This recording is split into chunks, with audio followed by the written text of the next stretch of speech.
Hello दोस्तों, good morning, नमस्कार। आप सभी का स्वागत है आप सभी के अपने यूट्यूब चैनल परीक्षा के शिक्षा में। उम्मीद करता हूँ, आशा करता हूँ आप सभी जो स्वस्थ हैं, कुशल मंगल है, अपनी तैयारी जो अच्छे और बढ़िया तरीके से कर रहे हैं। तो जो भी क्लास में फर्स्ट टाइम आए हैं, पहली बार आए हैं, नए हैं, उन सभी को बता दें कि हमारे से आपको जो है बीएड पेश तो 25 की जब की तैयारी चाहते हो रेगुलर बेसिस पर और डेली कंप्लीट करवाई जाए, तो जिसे भी तैयारी पूरी करनी है, कंप्लीट करनी है, चैनल को सब्सक्राइब करके आप लोग हमारे साथ जुड़ जाइए। क्लास का समय देखिए, जीके जीएस की जो है सुबह 10 बजे डेली बेसिस पे देखने को मिलती है। रीजनिंग की जो दोपहर को 1 बजे देखने को मिलती है। कल आवर की जो है शाम को 4 बजे और हिंदी की जो है शाम को 7 बजे आप सबको डेली बेसिस पे क्लास देखने को मिलती है। तो आप सभी को इसी टाइम पर क्लास से जुड़कर अपनी तैयारी को पूरा कंप्लीट करना है।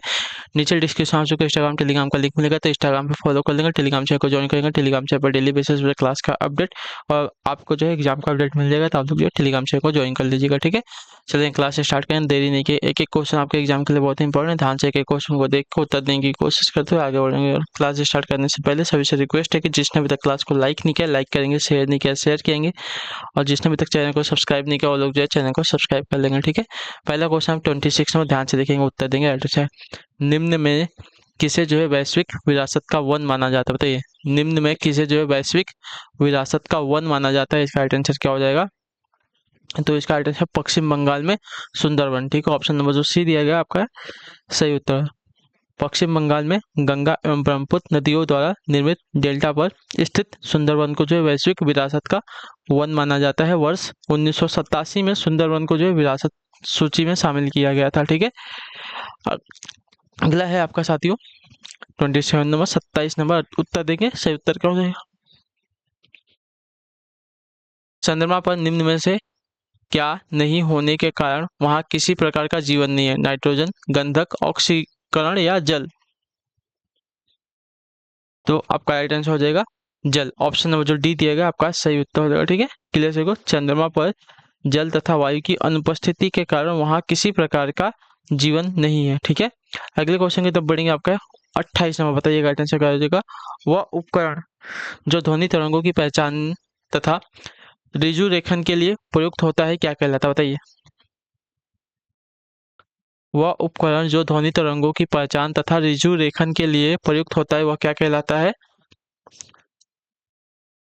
तो वो आपका कहलाता है सोनार। ठीक है, ऑप्शन नंबर जो बी दिया गया आपका राइट आंसर हो जाएगा। ठीक है, वह उपकरण जो ध्वनि तरंगों की पहचान तथा ऋजु रेखन के लिए प्रयुक्त होता है, सोनार कहलाता है। ठीक है, सोनार एक तकनीक है जो जल के अंदर या सतह पर वस्तुओं का पता लगाने के लिए ध्वनि संचरण का उपयोग करती है। ठीक है, सोनार में पराश्रव्य तरंगें प्रयुक्त की जाती है। ठीक है, अगला आपका साथी है 29 नंबर, बताइएगा राइट आंसर। वर्ष 2011 की जनगणना के अनुसार वह कौन सा राज्य है जहां पुरुषों और स्त्रियों की साक्षरता सबसे न्यूनतम है? बताइए, दो वर्ष 2011 की जनगणना के अनुसार वो कौन सा राज्य है जहां पुरुषों और स्त्रियों की साक्षरता सबसे न्यूनतम है?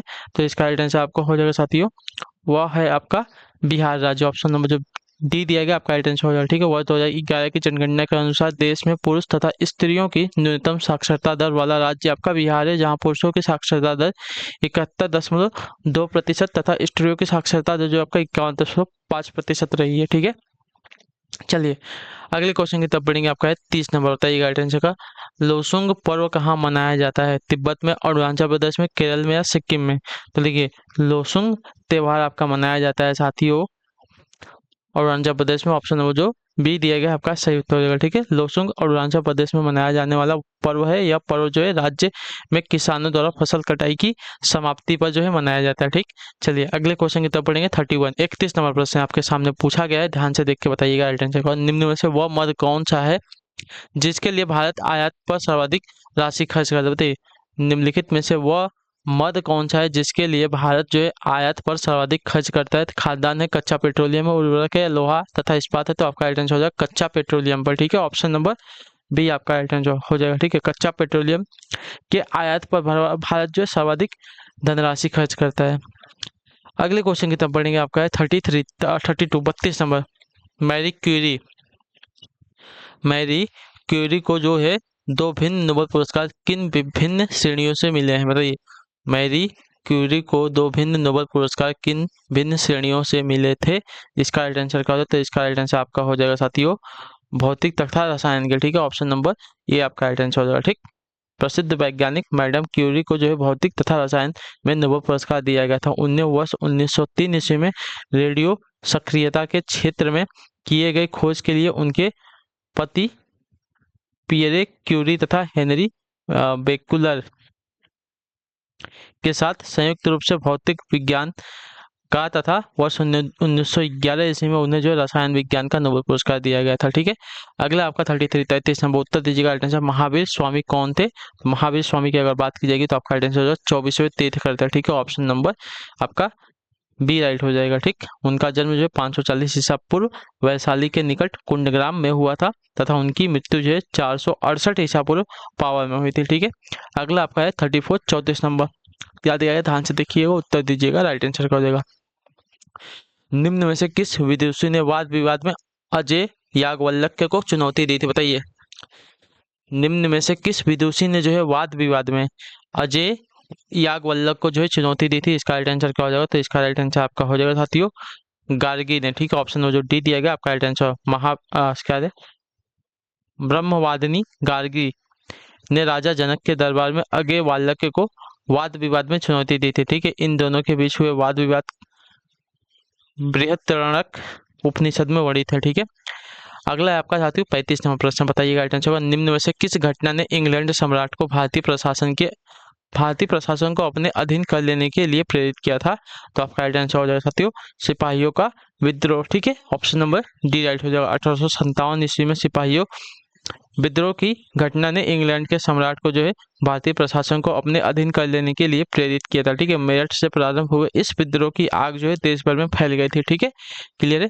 देखिए, आज है 23 तारीख और 27 तारीख को शायद बिहार वालों का है लास्ट डेट। जिसने भी फॉर्म नहीं भरा है जाके फॉर्म भर लीजिएगा, और जो है 30 अप्रैल तक जो है यूपी वालों का लास्ट डेट है। ठीक है, और एग्जाम की बात करें तो मई में शायद 24 तारीख को बिहार वालों का एग्जाम है और 1 जून को तो यूपी बीएड वालों का एग्जाम है। ठीक है, तो आप लोग तैयारी को अपनी जो है ऐसे ही कंटिन्यूअस और डेली बेसिस पे करते रहिए और आपको एक गवर्नमेंट सीट मिल जाएगी। ठीक है, चलिए, और ये जो आप क्लास पूछते हैं किसके लिए है, तो देखिए यूपी के लिए, बिहार के लिए, झारखंड के लिए, छत्तीसगढ़ के लिए, जहाँ भी आपका एंट्रेंस एग्जाम होता है सभी स्टेट के लिए जो आपका ये क्लासेस होती है। ठीक है, तो ऐसा कमेंट बार बार नहीं आप लोग के लिए कि किस स्टेट के लिए है। ठीक, चलिए, और देखिए क्लासेस अच्छी लगी तो क्लासेस को लाइक करते हुए, चैनल पर पहली बार तो शेयर करते हुए चलिए। ठीक है, और सब्सक्राइब कर लीजिएगा आप लोग अपनी तारीख को पूरा करने के लिए। चलिए, अगला क्वेश्चन देखते हैं आपका 36 नंबर है।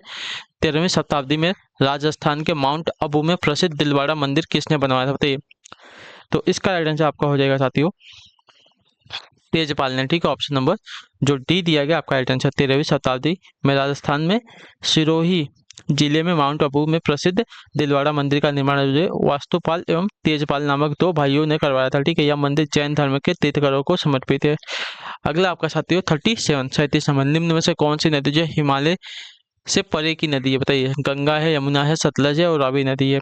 तो इसका राइट आंसर आपका हो जाएगा साथियों सतलज। ठीक है, ऑप्शन नंबर जो सी दिया गया आपका राइट आंसर होगा। ठीक, सतलज नदी जो है हिमालय से परे की नदी है। ठीक है, सतलज नदी तिब्बत के मानसरोवर झील के समीप स्थित राकस ताल से निकलती है। ठीक है, गंगा नदी हिमालय स्थित गंगोत्री के निकट गोमुख से, यमुना नदी जो है बंदरपुछ के पश्चिम ढाल पर स्थित यमुनोत्री हिमानी से, तथा रावी नदी जो है हिमालय प्रदेश के कांगड़ स्थित रोहतांग दर्रे के समीप से निकलती है। ठीक है, अगला क्वेश्चन आपका है सुमेलित करना। ठीक है, 38 नंबर, सूची 1 है, सूची 2 है, वन की प्रकृति दी गई और क्षेत्र दिया गया। ठीक है, चलिए, तो उष्णकटिबंधीय सदाहरित इसका संबंध हो जाएगा साथियों शिलोंग से। ठीक है, ये शिलोंग के क्षेत्र में पाए जाते हैं। मानसून, तो मानसून जो आपका शिवालिक में, ठीक है, शिवालिक के क्षेत्र में पाया जाता है।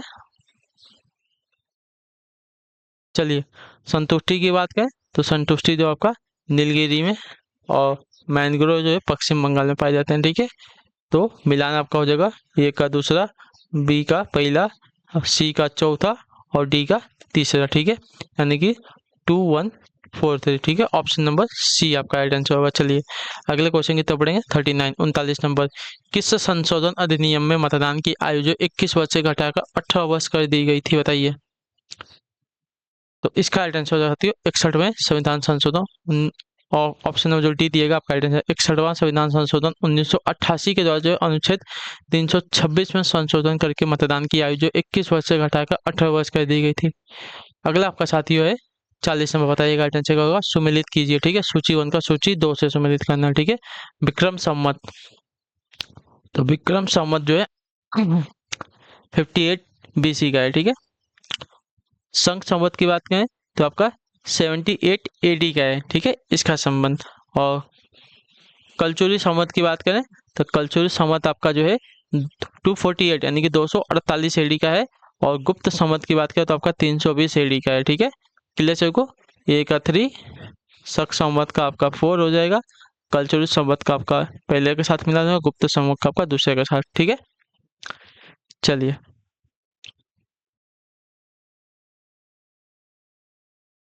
अगले क्वेश्चन की तरफ बढ़ेंगे। 41 नंबर, 41 नंबर, तारे पूर्व से पश्चिम में किस कारण ज्यादा दिखाई देते हैं? तारे जो होते हैं पूर्व से पश्चिम में क्यों ज्यादा दिखाई देते हैं, इनका रीजन क्या है? तो इसका रीजन है साथियों, पृथ्वी पश्चिम से पूर्व को घूम रही है इसकी वजह से। ठीक है, ऑप्शन नंबर डी आपका राइट आंसर। पृथ्वी अपने अक्ष पर जो है पश्चिम से पूर्व 23 घंटे 56 मिनट और 4 सेकंड में एक पूरा चक्कर लगाती है। इस कारण तारे जो है पूर्व से पश्चिम में जाते हुए दिखाई देते हैं। ठीक है, ज्यादा नहीं, जाते दिखाई देते हैं। ठीक है, वही तो कंफ्यूजन था। चलिए 42 नंबर, निम्न में से कौन सा विषय जो है केंद्रीय सूची में नहीं है? तो केंद्रीय सूची का विषय जो आपका मजदूर संगठन नहीं है। ठीक है, ऑप्शन नंबर जो सी दिएगा आपका राइट आंसर। मजदूर संगठन केंद्रीय सूची के विषय में शामिल नहीं है, जबकि जनगणना, बैंकिंग, विदेशी ऋण केंद्रीय सूची के विषय हैं। ठीक है, भारतीय संविधान की अनुसूची 7 की सूची 1 को जो है केंद्रीय सूची कहा जाता है। ठीक है, वर्तमान में इस सूची को 98 विषय हैं जिन पर विधि बनाने का अधिकार जो है अंतिम रूप से संसद को है। ठीक है, अगला आपका है 43 नंबर, संसदीय शब्दावली में समापन से क्या आशय होते हैं? संसदीय शब्दावली में समापन से क्या आशय है? तो इससे आशय है किसी प्रस्ताव की चर्चा पर रोक। ठीक है, ऑप्शन नंबर बी आपका राइट आंसर। संसदीय शब्दावली में समापन से आशय है कि किसी प्रस्ताव की चर्चा पर रोक, संसद में किसी विषय पर हो रहे वाद विवाद को समाप्त करने के लिए कोई भी सदस्य खड़ा होकर प्रस्ताव कर सकता है कि अब प्रश्न रखा जाए। समापन की स्वीकृति अध्यक्ष के स्वविवेक पर जो है निर्भर होती है। 44 में बताइएगा राइट आंसर का, निम्न में से कौन सा युग्म आपका सुमेलित नहीं है? ठीक है, कौन सा युग्म आपका यहाँ पे सुमेलित नहीं है हमसे पूछा है। तो आपका जो दिया गया है अनुच्छेद 17 उपाधियों का समापन। ठीक है, ऑप्शन नंबर सी आपका राइट आंसर। अनुच्छेद 17 का संबंध आपका अस्पृश्यता का अंत से है, जबकि अनुच्छेद 18 का संबंध आपका उपाधियों के अंत से है। ठीक है, अगले क्वेश्चन की तरफ बढ़ेंगे। आपका है 45 नंबर, बताएंगे राइट आंसर। निम्न में से किस राष्ट्रपति ने लगातार 2 बार राष्ट्रपति पद संभाला था? बताइए, निम्न में से किस राष्ट्रपति ने 2 बार लगातार राष्ट्रपति पद संभाला था? तो आपका right answer doctor Rajendra Prasad ने। ठीक है, ऑप्शन नंबर जो सी दिया गया आपका राइट आंसर। वर्ष 1950 में डॉक्टर राजेंद्र प्रसाद को जो है देश का प्रथम राष्ट्रपति चुना गया था। इसके बाद वर्ष 1957 में भी डॉक्टर राजेंद्र प्रसाद को जो है दोबारा राष्ट्रपति चुना गया। ठीक है, डॉक्टर राजेंद्र प्रसाद का कार्यकाल जो है 26 जनवरी 1950 से 13 मई 1962 तक रहा था। चलिए अगले क्वेश्चन की तरफ बढ़ेंगे। 46 नंबर, नागार्जुन सागर परियोजना किस नदी पर अवस्थित है? तो यह अवस्थित है आपका साथियों कृष्णा नदी पर। ऑप्शन नंबर जो ए दिया गया आपका राइट आंसर। तेलंगाना के नालगोंडा तथा आंध्र प्रदेश के पालनाडु जिले में स्थित नागार्जुन सागर प्रोजेक्ट जो है कृष्णा नदी पर निर्मित किया गया है। अगला आपका साथी है 47 नंबर है, बताइएगा राइट आंसर क्या हो जाएगा। स्वेज नहर किसे जोड़ती है? बताइए, स्वेज नहर के बारे में मैंने कल ही आपको बताया था। तो स्वेज नहर जो है लाल सागर तथा भूमध्य सागर को जोड़ने का काम करती है। तो ऑप्शन नंबर यहाँ पे बी आपका राइट होगा। चलिए अगला आपका साथी 48 नंबर, वह कौन सी औषधि है जो दुसंचिता को कम करती है और शांति प्रदान करती है? बताइए, वह कौन सी औषधि है जो दुसंचिता को कम करती है और शांति प्रदान करती है? तो आपका राइट आंसर यहाँ पे हो जाएगा साथियों प्रशांतक। ठीक है, ऑप्शन नंबर जो ए दिएगा आपका राइट आंसर। प्रशांतक एक आपका नार्कोटिक औषधि है जिसे कम मात्रा में सेवन करने पर यह मांसपेशियों को विश्राम तथा चिंता युक्त करती है। ठीक है, चलिए अगले क्वेश्चन की तरफ बढ़ेंगे। आपका है 49 नंबर, ग्लाइकोजिन, स्टार्च तथा सेलुलोज किसके बहुलक है? बताइए, ग्लाइकोजिन, स्टार्च तथा सेलुलोज जो है किसके बहुलक हैं? तो यह बहुलक हैं साथियों आपके ग्लूकोज के। ऑप्शन नंबर जो बी दिया गया आपका राइट आंसर। ग्लाइकोज, स्टार्च तथा सेलुलोज ग्लूकोज के बहुलक हैं। यह प्राकृतिक बहुलक के उदाहरण है जब एक ही यौगिक के 2 अथवा अधिक गुण आपस में संयोग करके एक बड़ा अणु बनाते हैं, तब यह प्रक्रिया जो है बहुलीकरण कहलाती है। इस अभिक्रिया में भाग लेने वाले अणु मोनोमर तथा उत्पाद को पॉलीमर बहुलक कहा जाता है। चलिए अगला आपका आखिरी क्वेश्चन 50 में बताइएगा। भारत में मौद्रिक नीति किसके द्वारा बनाई और लागू की जाती है? तो आपका राइट आंसर यहाँ पे हो जाएगा साथियों, भारतीय रिजर्व बैंक के द्वारा। ऑप्शन नंबर जो सी दिया गया आपका राइट आंसर होगा। ठीक है, भारत में मौद्रिक नीति जो है भारतीय रिजर्व बैंक द्वारा बनाई और लागू की जाती है। चलिए इसी के साथ जो आपकी क्लास है आज की यहीं पे पूरी होती है, कंप्लीट होती है। आई होप कि आपको क्लास जो है साथी अच्छी लगी, पसंद है क्लास को लाइक करिए, चैनल पहले चैनल को सब्सक्राइब कर लीजिएगा और हमें जो है कमेंट में फिर क्लास के बारे में देख के जाइएगा आपको क्लास कैसी लगे। तो हम आपसे मिलते हैं आपकी अगली क्लास है, तब तक के लिए टाटा बाय बाय, जय हिंद जय भारत। आपसे क्लास से जुड़ने के लिए बहुत बहुत ही धन्यवाद साथियों।